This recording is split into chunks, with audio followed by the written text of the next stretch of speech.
Hey everyone, so Max here. I'm going to be talking today about a matched pairs test.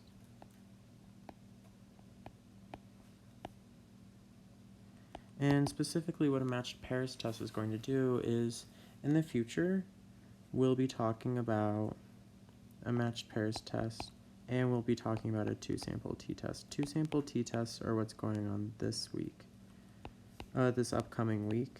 And so for a matched pairs test, you need to be able to delineate between when you should use a matched pairs test versus when you should use a two-sample t-test.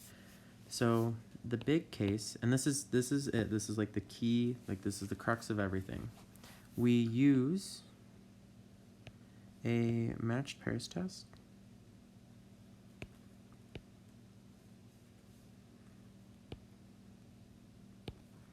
whenever the two samples are dependent.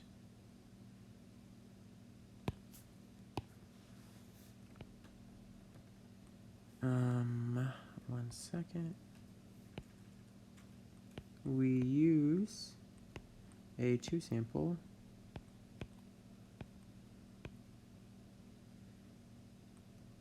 test when the samples are independent.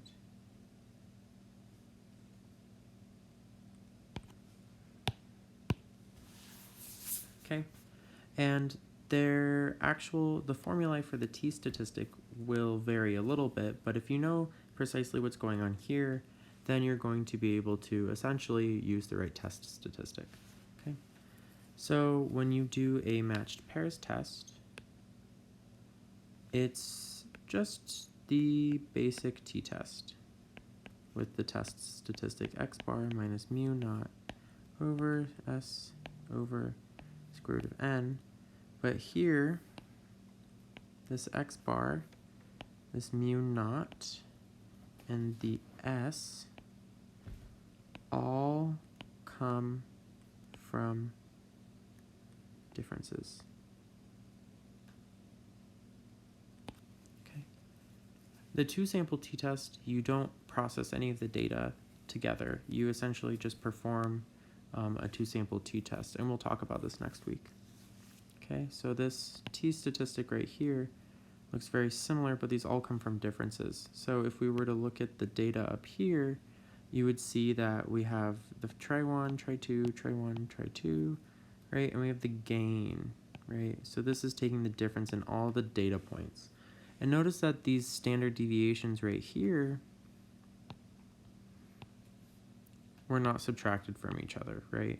If we notice the sample means for the difference, the mean of the differences, that was clearly try 2 minus try 1, okay? But these standard deviations were not differenced, so to do a little bit of that, oh, that was awesome. Oh, I think it just works like this. Okay, we're just gonna do some erasing. Cool. Working, this is working. Okay, so when we want to see, we don't want that, we want that, yeah, okay. So when we want to see, let's do something like that. Let's do that. So when we look at a question, and we're trying to determine whether or not it's two-sample or matched pairs, so you'll have the question of two-sample or matched pairs.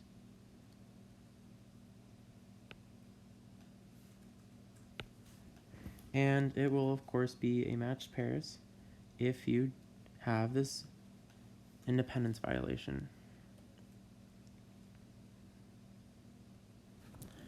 So specifically, we read the question. It says, coaching companies claim that their courses can raise the SAT scores of high school students, of course. Students who retake the SAT without paying for coaching generally raise their scores too.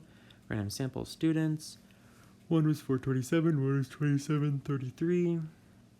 Their verbal scores and their on the first and second try, we have this summary statistics.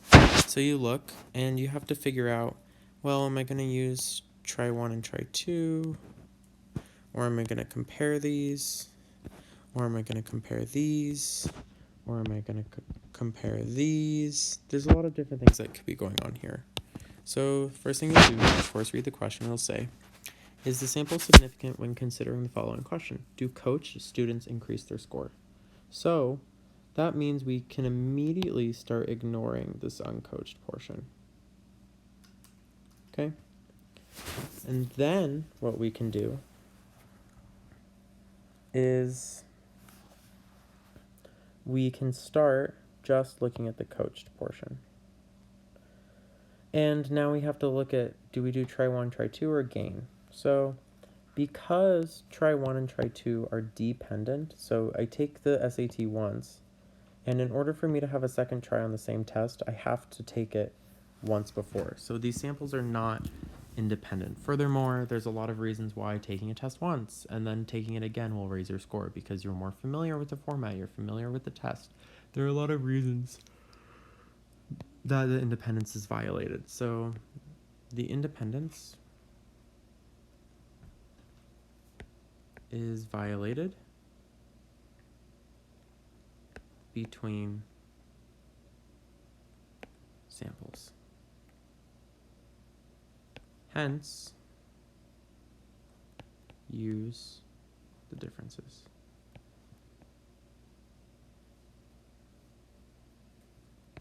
For a matched pairs.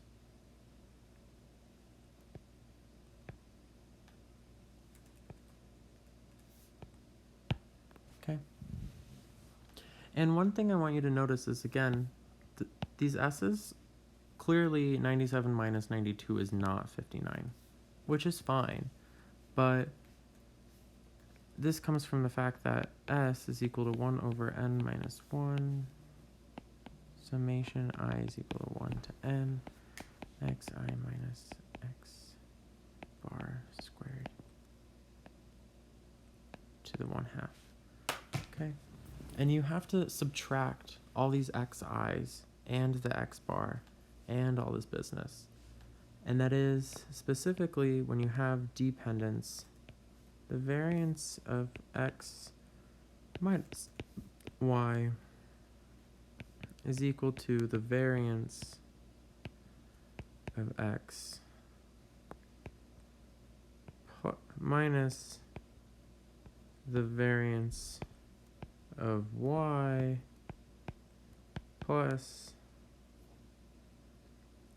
2 covariance of x, y, which is some stuff we haven't talked about. And that's fine that we haven't talked about this, because we can still perform our test, but this formula, when these two things are independent, this covariance is 0. But because our samples are dependent, then we know that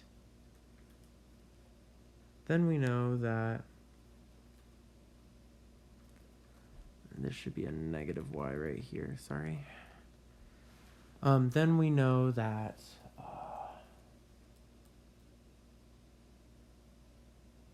actually this can be this. Okay. Yeah. Then we know that this covariance is 0 when they're independent. When they're not independent, then the covariance isn't 0. Okay. That's just something I wanted to point out really quickly. You don't really have to know what covariance is. You don't really have to be producing any formulae for that. But the reason that you can't just subtract these two numbers right here is because there's a dependence violation. Okay. But with the summations and the means, you can. Okay. So in order to do a matched pairs test, you might be wondering, okay, well, how do I do a matched pairs test?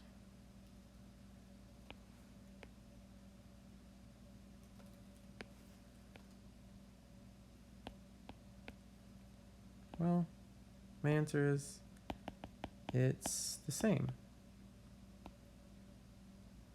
as a typical one sample t-test. Okay, so we're going to work with this formula right here. T is going to be equal to x, and I'm going to put a d here, minus mu naught over sd over the square root of n. And because this is matched pairs, we're going to work with this difference. And it's actually very important when we select this mu naught that we know how these differences were found. So clearly, this was try2 minus try1 because x bar is positive. However, if we were to do try1 minus try2, then we would expect gain to be negative. Okay, so this just tells us that so far x bar d is going to be 29. I'm going to write the mu naught over, then sd is going to be 59 over, and the square root of 427. So then comes this part, the null hypothesis, right?